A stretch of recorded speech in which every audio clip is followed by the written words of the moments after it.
नमस्कार दोस्तों, कैसे हो आप सभी लोग? स्वागत है आपका आईएसपीसीएस मेंटोर के इस यूट्यूब चैनल में। दोस्तों, हम आशा करते हैं कि आप स्वस्थ होंगे और पूरी ईमानदारी के साथ अपनी परीक्षाओं की तैयारी में लगे हुए होंगे।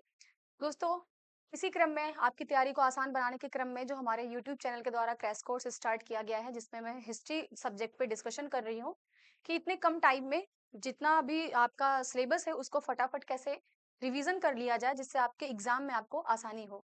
तो इसमें हम हिस्ट्री एंशिएंट इंडिया को हम देख रहे हैं और एंशिएंट इंडिया में कल हमने डिस्कस किया था दोस्तों, इसमें हम स्टोन एज को तो देख रहे हैं, ठीक है? स्टोन एज को हम देख रहे हैं। इसमें हमने दोस्तों पूर्व पाषाण काल को हमने डिस्कस कर लिया था, ठीक है? पूर्व पाषाण काल को दोस्तों हमने डिस्कस किया था। इसके 3 पार्ट होते हैं, जिसको हमने कल पूरा देख लिया था। फटाफट रिवीजन कर लेते हैं। क्या था?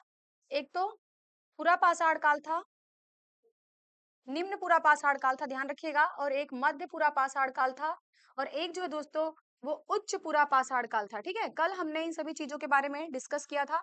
इसके क्या महत्वपूर्ण पॉइंट्स हैं, उसको फटाफट हम लोग रिवीजन कर लेते हैं। जैसे हमें सबसे पहले इनके बारे में जानकारी कैसे मिली? तो दोस्तों आपका नाम एक नाम आता है 1863 में। कौन थे उनका महोदय? उनका नाम क्या था? रॉबर्ट ब्रूस फूड, ठीक है? क्या? Robert Bruce foot. इन्होंने ही दोस्तों सबसे पहले जो है पलवरम नामक स्थान से, कहां से? पलवरम नामक स्थान से इनको हैंडएक्स मिलता है दोस्तों, ठीक है? हैंडएक्स मिलता है, और ये जो हैंडएक्स है, जिनका हथियार है दोस्तों, ये पूर्व पाषाणकालीन हथियार था, ठीक है? प्रागैतिहासिक हथियार जिसको कहा जाता है। इसी वजह से ये जो ब्रिटिश थे, रॉबर्ट ब्रूस फुट, इन्हें जो है प्रागैतिहासिक काल का जनक भी कहा जाता है, क्योंकि इन्होंने ही सबसे पहले जो है हैंडेक्स को ढूंढा था। और इंपॉर्टेंट चीज कुछ हम लोग देख लेते हैं, फटाफट रिवीजन कर लेते हैं। जैसे इनके साइट, इंपॉर्टेंट साइट क्या क्या थी? एक तो हमने देखा दोस्तों पलवरम थी। क्या थी? पलवरम थी। दूसरा क्या था? यहाँ पे हमने देखा था सोहन घाटी थी, ठीक है? इनका जो क्षेत्र था वो क्या था? सोहन घाटी इनका क्षेत्र था दोस्तों। इसके अलावा क्या था? बेलन घाटी था, ठीक है? बेलन घाटी था। और बेलन घाटी में ही दोस्तों जो लोहदा नाला, क्या? लोहदा नाला जो क्षेत्र है दोस्तों, यहाँ से क्या हुआ था? हड्डी की बनी, किसकी? हड्डी की बनी मात्र देवी की हड्डी की बनी मात्र देवी की प्रतिमा मिली थी दोस्तों, ठीक है? और ये कैसे थी? ये उच्च पुरापाषाण कालीन प्रतिमा थी, ठीक है? मतलब उच्च पुरापाषाण आते-आते इन लोगों ने क्या किया था? जो हथियार थे वो सिर्फ पत्थरों से ही नहीं बना रहे थे। अब वो जो हथियार था दोस्तों, वो हड्डियों से भी निर्मित करने लगे थे, उनके आभूषण भी बनाने लगे थे। तो ये जो हड्डी की मात्र देवी मिली है लोहदा नाला से, ये बेलन घाटी से संबंधित है, ठीक है? और हमने यहाँ पे कौन-सा स्थल देखा था दोस्तों? इनाम गाँव हो गया, इनाम गाँव हो गया, नेवासा हो गया, ठीक है? नेवासा हो गया। और जो मानव का सर्वप्रथम जो साक्ष्य मिला था, कहाँ से मिला था? फटाफट रिवीजन करिए। हथनौरा से। कहाँ से? हथनौरा से। और ये हथनौरा कहाँ पे है दोस्तों? ये मध्य प्रदेश में है। इसकी खोज किसने किया था? अरुण सोनकिया ने किया था। किसने किया था? अरुण सोनकिया ने दोस्तों इसकी खोज किया था। कब किया था? तो 1982 में इसकी खोज किया गया। तो ये सभी चीजों के बारे में कल भी जो है डिस्कस किया था, जो भी महत्वपूर्ण पॉइंट्स थे कि यहाँ पे जो है जो भीमबेटका, देखिए यहाँ पे क्या होता है? जो भीमबेटका है, भीमबेटका कहाँ पे है? भीमबेटका, भीमबेटका ये मध्य प्रदेश में है दोस्तों। और भीमबेटका में ही जो है चित्रकारी इन्होंने प्रारंभ कर दिया था। जो इनके चित्र होते थे वो बेसिकली इनके डेली जो इनका दैनिक जीवन होता था उससे संबंधित चित्र होते थे, और इनके शिकार से संबंधित चित्र होते थे, जो कि हमें भीमबेटका की गुफाओं में देखने को मिलते हैं। भीमबेटका की गुफाओं का खोज किसने किया था? फटाफट बताइए। भीमबेटका की जो गुफाएं हैं दोस्तों, इसका खोज किया था वीएस वाकांकर ने, विष्णुधर वाकांकर ने दोस्तों इसकी खोज किया था, ठीक है? ये कहाँ पे है? ये मध्य प्रदेश में। मध्य प्रदेश में भी कहाँ पे है? तो ध्यान रखिएगा, ये रायसेन जिले में है, ठीक है? रायसेन जिले में है। इसको दोस्तों 2003 में यूनेस्को की विश्व धरोहर स्थल में इसको शामिल कर लिया गया है, ठीक है? ये कुछ इंपॉर्टेंट पॉइंट्स है जिसको हमने कल डिस्कस कर लिया था। आज जो हम देखने वाले हैं दोस्तों, आज हम डिस्कस करेंगे मध्य पाषाण काल को, ठीक है? पूर्व पाषाण काल से संबंधित कल जितने भी इंपॉर्टेंट चीज थी दोस्तों, उसको हमने डिस्कस कर लिया था। आज जो हमारा स्टार्ट होने वाला है वो है मध्य पाषाण काल, ठीक है? मध्य पाषाण काल को हम लोग देखेंगे। मध्य पाषाण काल मतलब कि इसको मेसोलिथिक एज भी कहा जाता है। क्या कहा जाता है दोस्तों? मेसोलिथिक एज भी कहा जाता है। मेसोलिथिक एज भी इसको कहा जाता है।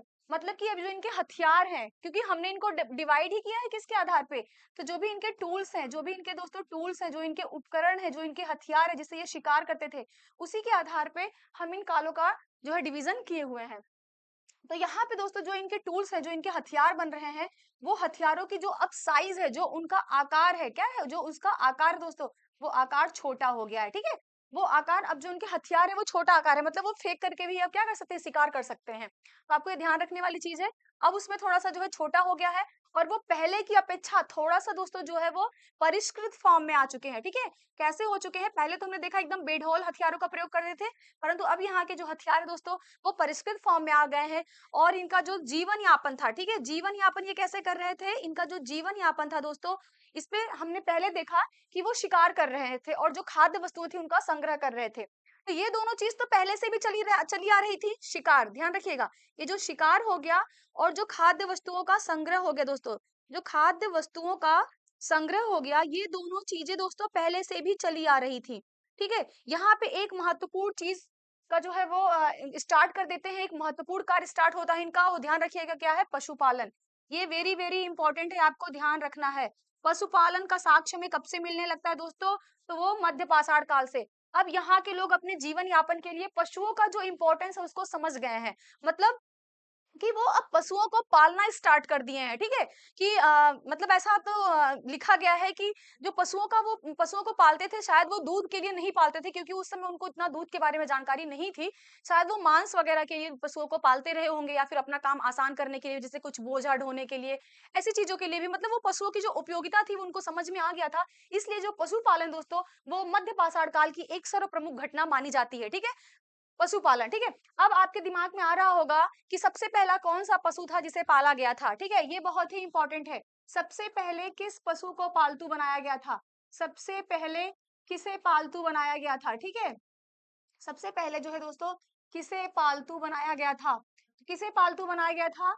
तो दोस्तों सबसे पहले जो है वो कुत्ते को पालतू बनाया गया था, ठीक है? किसको? कुत्ते को, ध्यान रखिएगा।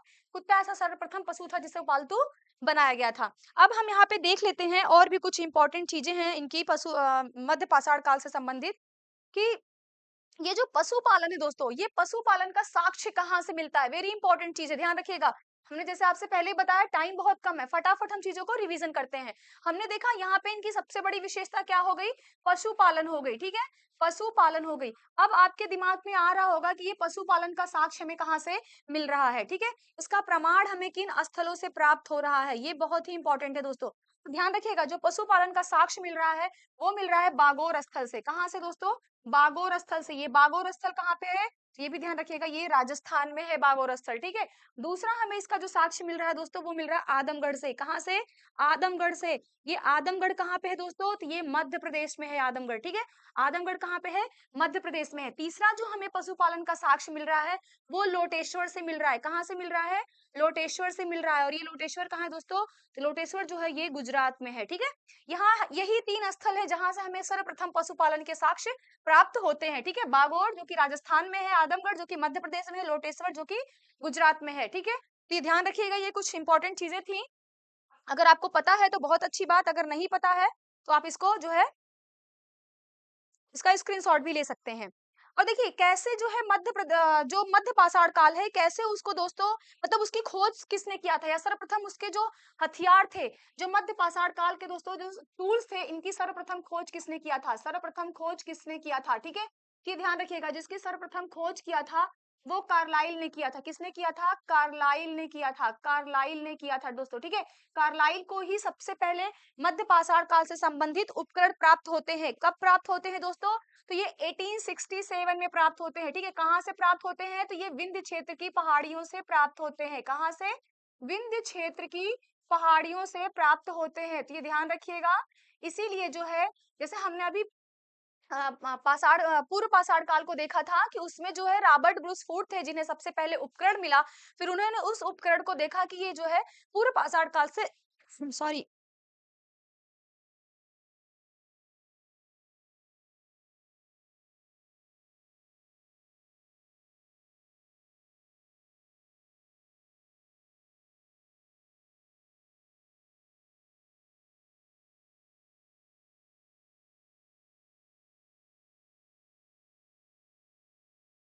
हुँ।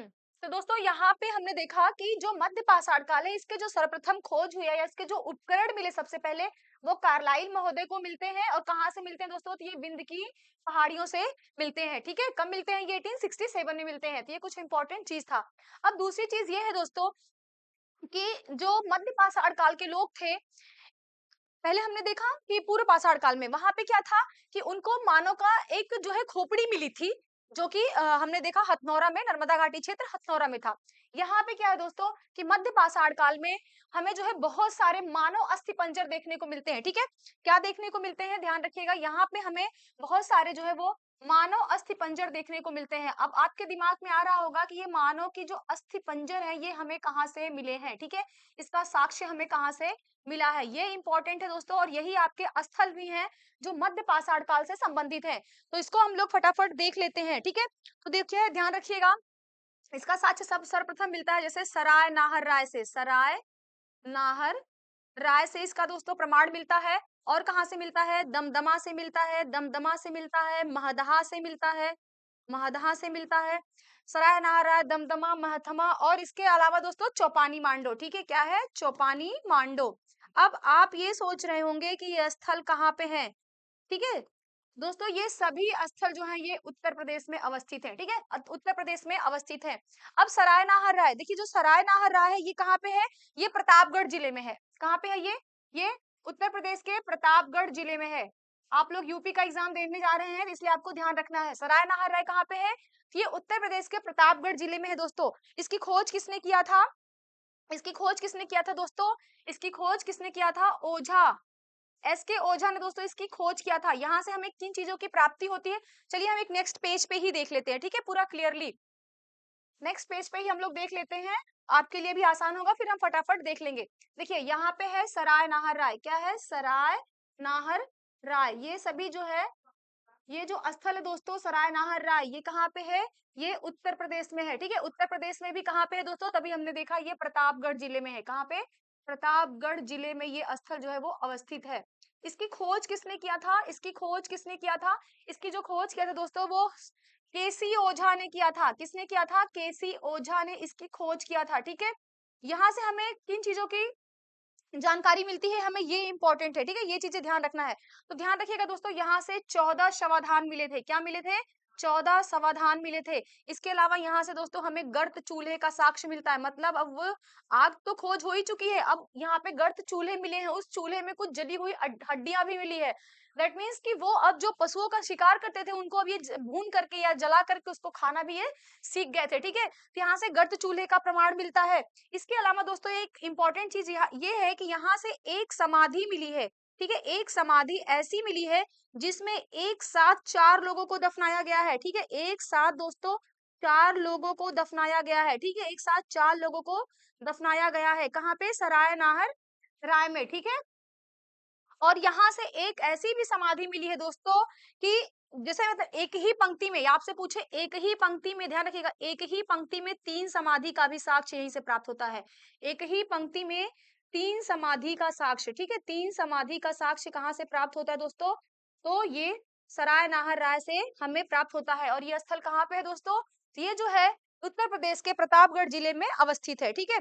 इसके अलावा हमने देखा और भी जो स्थल थे, जैसे चौपानी मांडू हो गया, ठीक है? जैसे और कौन सा स्थल था, चौपानी मांडू हो गया। चौपानी मांडू में क्या है दोस्तों, यहाँ से हमें जो है एक अस्थाई जीवन का, मतलब एक अस्थाई ग्राम्य जीवन की तरफ ये अपना जो है विकास कर रहे थे, इसका प्रमाण हमें जो है चौपानी मांडू से मिलता है। और हमने देखा दमदमा, दमदमा में दोस्तों, दमदमा में हमें बहुत सारे जो है वो ऐसे कंकाल मिले हैं जिनको लगता है कि मारा गया है, मतलब कि अगर आपसे ये पूछा जाए वध स्थल, ठीक है, या आपसे वध स्थल पूछा जाए, या आपसे ये भी पूछा जाए कि मतलब कि जहाँ पे पशुओं को जैसे काट देते थे उसको क्या कहते हैं,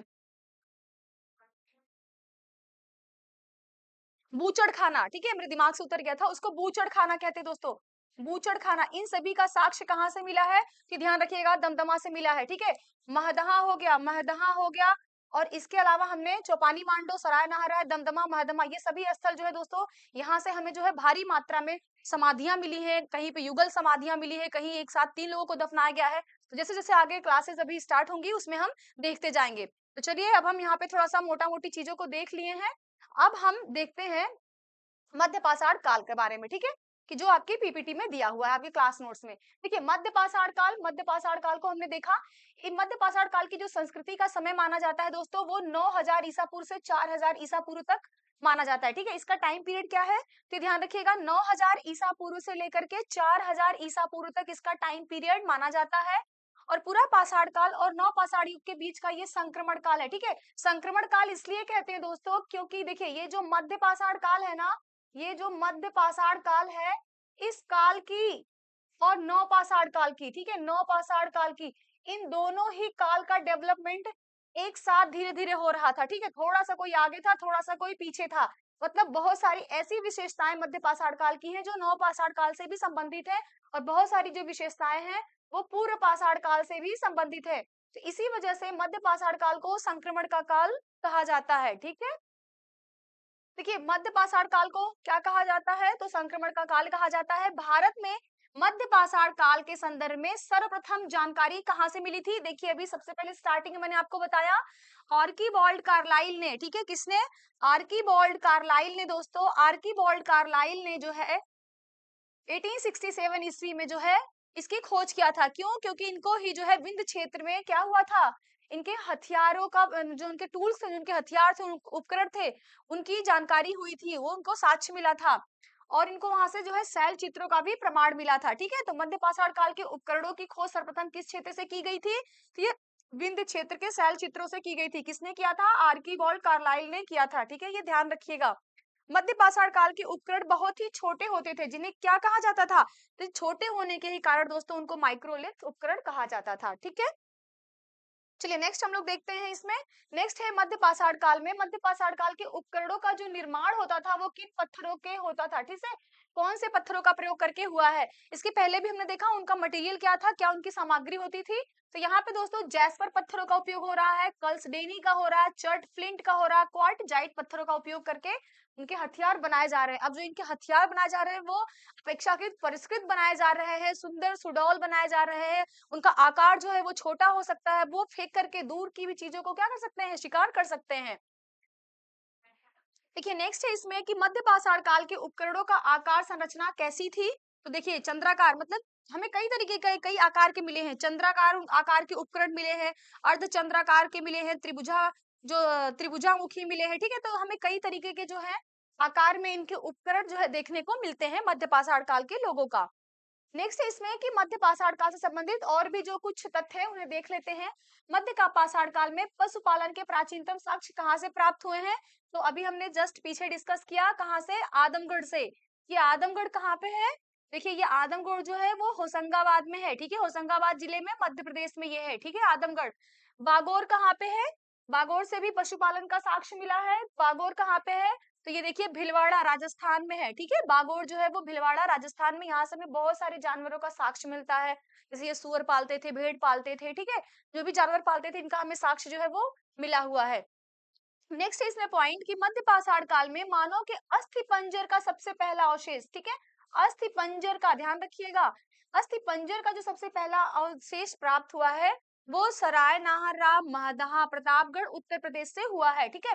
देखिए पहले क्या था बताया, जो पूर्व पाषाण काल में जो मानव का अवशेष मिला था उसमें सिर्फ मानव की खोपड़ी मिली थी। यहाँ पे मानव का पूरा दोस्तों कंकाल ही प्राप्त हो जा रहा है, ठीक है, पूरा का पूरा कंकाल मिल रहा है, कहाँ से? सराय नाहरराय और महदहा, ठीक है। नेक्स्ट पॉइंट है इसमें मध्य पाषाणिक संदर्भ में वन धान्य का प्रमाण इंपॉर्टेंट है दोस्तों, ध्यान रखिएगा। वन धान्य का प्रमाण कहाँ से प्राप्त होता है? तो वन धान्य का जो प्रमाण प्राप्त होता है वो चौपानी मांडो इलाहाबाद उत्तर प्रदेश से प्राप्त होता है, ठीक है। अब ये जो चौपानी मांडो है दोस्तों, इसकी खोज किसने किया था? तो इसकी खोज वीडी मिश्रा ने किया था, ठीक है। इसकी खोज किसने किया था, यहाँ पे हम लोग देख लेते हैं इसकी खोज किसने किया था। इसकी खोज दोस्तों वीडी मिश्रा ने इसकी खोज किया था, वीडी मिश्रा ने इसकी खोज किया था। यहाँ से क्या है कि अस्थाई जीवन के प्रमाण प्राप्त होते हैं, ठीक है, अस्थाई जीवन के प्रमाण प्राप्त होते हैं, कहाँ से? चौपानी मांडो से, ठीक है, चौपानी मांडो से। और हमें किन चीजों के साक्ष्य मिलते हैं चौपानी मांडो से दोस्तों?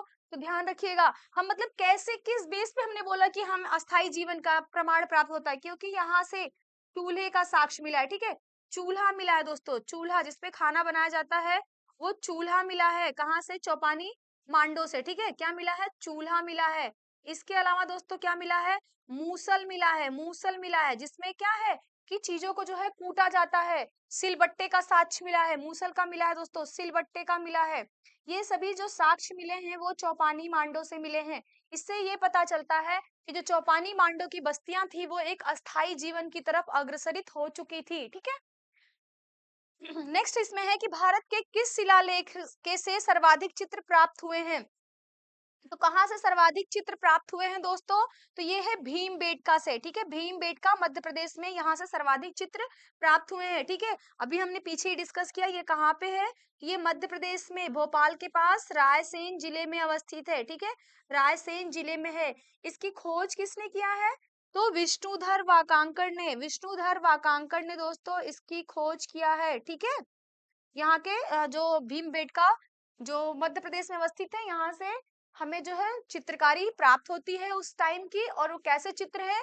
वो दोस्तों उनके शिकार से संबंधित चित्र है। और वो जो चित्र है उनके जो रोजमर्रा का जीवन की जो चीजें चलती थी उसको उन्होंने चित्रकारी किया है। इवन यहाँ पे जो चित्रकारी हुई है उसमें इन्होंने रंगों का भी प्रयोग किया है, ठीक है। जो एक नेचुरल तरीके से कलर बनाते थे और उसको भी उन्होंने फिल किया है। जैसे उसमें रेड कलर मिलेगा, ब्लैक मिलेगा, हरा मिलेगा। तो ये सारे कलर जो है दोस्तों वो देखने को मिलते हैं भीमबेटका में, ठीक है। हाँ, एक इंपॉर्टेंट चीज ये ध्यान रखिएगा, जो चौपानी मांडो स्थल है, उससे अगर कभी पूछ ले कि किस नदी पे है दोस्तों, तो ध्यान रखिएगा, अगर ये पूछ ले किस नदी के तट पे है, तो ये बूढ़ी बेलन, ठीक है। ये बूढ़ी बेलन नदी है दोस्तों, ये बूढ़ी बेलन नदी के तट पे ये स्थल है, ठीक है। कौन सा स्थल है? चौपानी मांडो। चलिए नेक्स्ट हम लोग पॉइंट देखते हैं। नेक्स्ट पॉइंट है, मध्य पाषाणिक स्थल से हड्डी के बने उपकरण प्राप्त हुए हैं। हड्डी के बने उपकरण कहाँ से मिले हैं? तो हड्डी के बने जो उपकरण मिले हैं दोस्तों वो महदहा से मिले हैं। कहाँ से मिले हैं? महदहा से। महदहा कहाँ पे है? तो महदहा दोस्तों जो है ये प्रतापगढ़ उत्तर प्रदेश में स्थित है। और यहाँ से ध्यान रखिएगा, यहाँ से हमें बूचड़ खाने का, किसका? बूचड़ खाने का, जिसको वध स्थल भी कहा जाता है, बूचड़ खाने का साक्ष्य मिला है। इसके अलावा यहाँ से दोस्तों गोबर का साक्ष्य मिला है, ठीक है। गोबर का साक्ष्य मिला है। ये सभी का साक्ष्य कहाँ से मिला है? तो ये महदहा से मिला है। और यहाँ से हड्डी के बने उपकरण भी मिले हैं। महदहा की खोज किसने किया था दोस्तों? इसकी जो खोज किया था महदहा की, यहाँ पे देख लेते हैं। महदहा की जो खोज किया था दोस्तों, इसकी खोज किया था लाल बिहारी पांडे ने। किसने इसकी खोज किया था? लाल बिहारी पांडे ने, ठीक है। लाल बिहारी पांडे ने दोस्तों इसकी खोज किया था, ठीक है, महदहा की। और महदहा स्थल से कुछ इंपॉर्टेंट चीजें हैं, आपको ध्यान रखना है। मैं बता रही थी कि अभी आएगा आगे, तो जैसे मैं बताऊंगी आपको, तो ये ध्यान रखिएगा। जो महदहा है दोस्तों, महदहा का इंपॉर्टेंस इसलिए भी है क्योंकि यहाँ से युगल समाधि मिली है, ठीक है। युगल समाधि मिली है महदहा। महदहा से दोस्तों, महदहा से हमें क्या मिलता है? ध्यान रखिएगा, युगल समाधि का साक्ष्य मिला है। युगल समाधि का, किसका? युगल समाधि का। युगल समाधि मतलब ऐसी समाधि मिली है जिसमें स्त्री और पुरुषों को एक साथ दफनाया गया है, ठीक है। युगल समाधि का साक्ष्य कहाँ से मिलता है? तो ये महदहा से मिलता है। नेक्स्ट है इसमें दोस्तों पॉइंट, नेक्स्ट पॉइंट है कि मध्य पाषाणिक स्थल से एक ही कब्र से 3 मानव कंकाल, ठीक है। एक ही कब्र से 3 मानव कंकाल का साक्ष्य कहाँ से प्राप्त हुआ है? ध्यान रखिएगा, एक ही कब्र से 3 मानव कंकाल, दमदमा से। और अगर ये पूछे कि एक ही कब्र से 4 मानव कंकाल, तो सरायनाहर राय, ठीक है। सरायनाहर राय से 4 कंकाल मिले हैं, यहाँ से एक ही कब्र से 3 मानव कंकाल दमदमा से, ठीक है। दमदमा भी स्थल कहाँ पे है दोस्तों? तो ये भी उत्तर प्रदेश के प्रतापगढ़ जिले में है, ठीक है। दमदमा का भी ध्यान रखिएगा। दमदमा जो है दोस्तों, दमदमा ये कहाँ पे है? तो ये उत्तर प्रदेश के प्रतापगढ़ जिले में है। प्रतापगढ़ जिले में ये अवस्थित है दोस्तों, ठीक है। यहाँ से 41 समाधान मिले हैं। कितने? 41 समाधान मिले हैं। कहाँ से? दमदमा से। ये ध्यान रखिएगा, 41 समाधान हमें मिले हैं। कहाँ से? दमदमा से मिले हैं, ठीक है। जिसमें से जो 35 समाधान है दोस्तों वो एकल है, ठीक है। जो इसमें देखिए, यहाँ से जो 35 है वो एकल समाधि है, मतलब एक समाधि के अंतर्गत एक लोगों को दफनाया गया है। और यहाँ से दोस्तों जो 5 समाधि मिली है उसमें एक साथ दो दो लोगों को दफनाया गया है, ठीक है। और एक समाधि ऐसी है जिसमें युगल समाधि का हमें साक्ष्य मिलता है, ठीक है। तो ध्यान रखिएगा। नेक्स्ट है इसमें पॉइंट कि भारत में मानव का सर्वप्रथम साक्ष्य कहाँ से प्राप्त हुआ है? तो ये नर्मदा घाटी, मतलब ये बात कर रहा है आदमगढ़ का, ठीक है। ये सॉरी, आदमगढ़ से तो पशुपालन का साक्ष्य मिला है। ये हथनौरा की बात कर रहा है, ठीक है। हथनौरा से जो है वो सर्वप्रथम कंकाल प्राप्त होता है। किस प्रागैतिहासिक के स्थल से होमो इरेक्टस मानव की खोपड़ी पाई गई है, यही हथनौरा। कल की क्लास में भी बताया था कि कंफ्यूजन है, कुछ लोग, कुछ इतिहासकार उसको होमो इरेक्टस मानते हैं, कुछ उसको होमो सैपियंस मानते हैं, ठीक है। नेक्स्ट पॉइंट है कि भारतीय प्रागैतिहासिक का टेक्स्ट बुक किस क्षेत्र को कहा जाता है। तो टेक्स्ट बुक किस क्षेत्र को कहा जाता है दोस्तों, तो ध्यान रखिएगा, ये बेलन नदी घाटी क्षेत्र को कहा जाता है, जो कि इलाहाबाद उत्तर प्रदेश में है। ये जितने भी आप स्थल देख रहे हैं, चौपानी मांडो हो गया, महदहा हो गया, दमदमा हो गया, ये सभी बेलन घाटी क्षेत्र के अंतर्गत आते हैं। नेक्स्ट इसमें कि भारत में ज्ञात विशालतम मध्य पाषाण वाला स्थल कौन सा है, ठीक है। कौन सा स्थल है, तो ये है बागोर, ठीक है। बागोर कहाँ पे है, भीलवाड़ा राजस्थान में है। और यहाँ से जो है हमें पशुपालन का साक्ष्य प्राप्त होता है, ठीक है। किसका, पशुपालन का साक्ष्य जो है वो प्राप्त होता है। चलिए नेक्स्ट हम लोग देखते हैं। नेक्स्ट है मध्य पाषाण काल में, ये बागोर साइट दिया हुआ है, इसकी अवस्थिति कहाँ पे है, तो ये राजस्थान में इसकी अवस्थिति है। और यहाँ से जो है विशुद्ध मध्य पाषाण काल प्राक मृदुभान चरण के होने के संबंध में हमारे पास ये इनका दिया है टाइम पीरियड है 5365 से लेकर के 3775 ईसा पूर्व की कार्बन तिथियां मिली हुई हैं, जो कि आपको इतना ज्यादा इस डेट का कोई महत्व तो नहीं है, आपको ये डेट नहीं ध्यान रखना है, बस इतना जानिएगा कि जो बागोर साइट है ये कहाँ पे है, ये राजस्थान के भीलवाड़ा में है, जहां से हमें पशुपालन का साक्ष्य प्राप्त होता है, ठीक है। ये आपको ध्यान रखना है। यहाँ से किसका किसका मिला है, बैल है, भेड़ है, बकरी है, सुअर है, इन सभी का जो है यहाँ से पालतू बनाए जाने का साक्ष्य मिलता है। चलिए नेक्स्ट हम लोग देखते हैं। नेक्स्ट है और भी पॉइंट इसमें कि किस स्थल पर मानव जीवाश्म पुरा पाषाण कालीन औजारों के साथ स्वस्थाने मानव पाए गए हैं। वही सेम चीज कि कहाँ पे मानव का साक्ष्य मिला है, वो हथनौरा, हथनौरा नर्मदा घाटी क्षेत्र महाराष्ट्र में मिला है। नेक्स्ट है मध्य पाषाणिक पशुवध स्थल, ठीक है, बूचड़ खाना। ये सारी चीजें हम लोग अभी कर चुके हैं। ये कहाँ से, महदहा, महदहा कहाँ पे है, प्रतापगढ़ उत्तर प्रदेश में, यहाँ से हमें मिलता है। नेक्स्ट पॉइंट है इसमें कि सराय नाहर, राय और दमदहा किस काल की संस्कृतियों से संबंधित है, तो ये गंगा घाटी क्षेत्र की मध्य पाषाण कालीन संस्कृति से संबंधित है। ध्यान रखिएगा, किसकी, मध्य पाषाण कालीन संस्कृति से।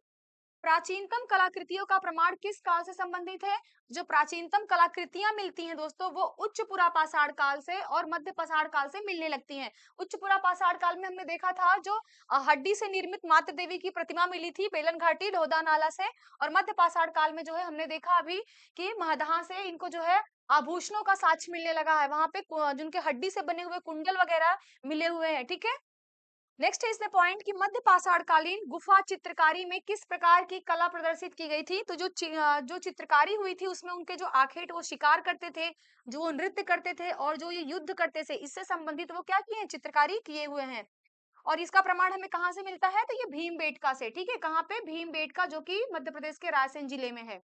नेक्स्ट है भारत में किस नवपाषाणिक स्थल की सर्वप्रथम खोज की गई थी, तो कौन सा सर्वप्रथम स्थल जो है वो नवपाषाणिक स्थल था जिसकी खोज की गई थी, तो वह है लिंग सुगुर स्थल। कहाँ पे ये है, ये मैसूर में है, 1842 में इसकी खोज किया गया था।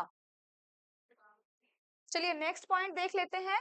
नेक्स्ट है, देखिए यहाँ पे मध्य पाषाण कालीन कुछ प्रमुख स्थल हैं, ठीक है, और इनका उनसे संबंधित राज्य है। जैसे आपके एग्जाम में साइट आएगी और ये भी आएगा कि उसको किसने खोजा है, ये बहुत ही इंपॉर्टेंट है। इस चार्ट को आप लोग ध्यान से रीड करिएगा, एग्जाम में क्वेश्चन यहीं से आएंगे। जैसे बीरभानपुर, बीरभानपुर जो स्थल है मध्य पाषाणिक स्थल, ये किस राज्य में है, तो ये पश्चिम बंगाल राज्य में अवस्थित है, ठीक है। लंगनाज, लंगनाज जो स्थल है दोस्तों ये कहाँ पे है, तो ये गुजरात राज्य में संबंधित है। टेरी जो है, टेरी स्थल तमिलनाडु राज्य में अवस्थित है। आदमगढ़, आदमगढ़ को हमने देखा ये मध्य प्रदेश में अवस्थित है। बागोर ये राजस्थान, भीलवाड़ा राजस्थान में ये स्थल है बागोर। सराय नाहर राय ये उत्तर प्रदेश में है। और महदहा कहाँ पे है दोस्तों, तो ये भी उत्तर प्रदेश में है। तो ये महत्वपूर्ण साइट है और उससे संबंधित राज्य है कि ये कहाँ पे है, ठीक है, तो ये ध्यान रखिएगा। चलिए नेक्स्ट हम लोग पॉइंट देखते हैं इसमें। नेक्स्ट पॉइंट है भारतीय पुरातत्व सर्वेक्षण के बारे में, ठीक है, आर्कियोलॉजिकल सर्वे ऑफ इंडिया, जिसको एएसआई कहते हैं। एएसआई के बारे में कुछ बेसिक फैक्ट है उसको देख लेते हैं, ठीक है। आर्कियोलॉजिकल सर्वे ऑफ इंडिया जिसको एसआई कहा जाता है, ये भारत सरकार का एक संगठन है, ठीक है। हमारा जो भारत सरकार का ये एक संगठन है और इसका कार्य क्या होता है दोस्तों, तो ये देश की समृद्ध सांस्कृतिक विरासत की खोज, संरक्षण और उसके रख रखाव के लिए ये जिम्मेदार है, उसके लिए ये कार्य करता है। इसकी स्थापना कब हुआ था, ध्यान रखिएगा, इसकी स्थापना 1861 में किया गया था। किसने किया था, तो अलेक्जेंडर कनिंघम के द्वारा इसकी स्थापना किया गया था, ठीक है। यह दुनिया के सबसे पुराने और सबसे बड़े पुरातात्विक संगठनों में से एक है। कौन सा? Archaeological survey of India. इसका हेडक्वार्टर कहाँ पे है? इसका हेडक्वार्टर कहाँ पे है? तो इसका जो हेडक्वार्टर दोस्तों वो दिल्ली में इसका हेडक्वार्टर है, ठीक है। और ये कौन से मंत्रालय के तहत कार्य करता है? कौन से मंत्रालय के तहत आता है? ये भी इंपॉर्टेंट है, तो ध्यान रखिएगा। ये भारत के संस्कृति मंत्रालय के तहत कार्य करता है, ठीक है। संस्कृति मंत्रालय के तहत दोस्तों आर्कियोलॉजिकल सर्वे ऑफ इंडिया जो है वो कार्य करता है, ठीक है। चलिए नेक्स्ट पॉइंट देख लेते हैं। नेक्स्ट है भारतीय पुरातत्व सर्वेक्षण के बारे में, वही इसके कार्य के बारे में फिर से बता रहा है कि पुरातात्विक स्थलों का सर्वेक्षण करना और उत्खनन करना, जो भी पुरातात्विक स्थल होते हैं उसका क्या करता है? सर्वेक्षण करता है, फिर उसकी खुदाई करवाता है। उसके बाद जो भी स्मारक है, जो स्थल है, उनके संरक्षण के लिए कार्य करता है। पुरातात्विक जो संग्रहालय होते हैं उनके प्रबंधन का काम करता है। जो पुरातात्विक से संबंधित जो भी म्यूजियम बनाना होता है उसके लिए ये कार्य करता है। और शैक्षणिक और प्रकाशन गतिविधियों पे भी ये कार्य करता है। तो ये कुछ महत्वपूर्ण कार्य थे जो पुरातात्विक भारतीय पुरातत्व सर्वेक्षण से संबंधित थे, ठीक है। अब यहाँ पे है नवपाषाण काल, ठीक है। नवपाषाण काल के प्रश्नों को हम कल देखेंगे। आज हम सिर्फ मध्यपाषाण काल की चीजों को देखते हैं, ठीक है। आज हम जो है मध्यपाषाण काल को ही समाप्त किए। कल हम नवपाषाण काल को देखेंगे। और अगर आपको क्लास अच्छी लग रही है तो प्लीज आप कमेंट में लाइक कर दीजिए, बता दीजिए कैसा लग रहा है आपको क्लास। और ज्यादा से ज्यादा इसको शेयर करिए। देखने के लिए, हमारे साथ बने रहने के लिए आप लोगों का बहुत बहुत धन्यवाद।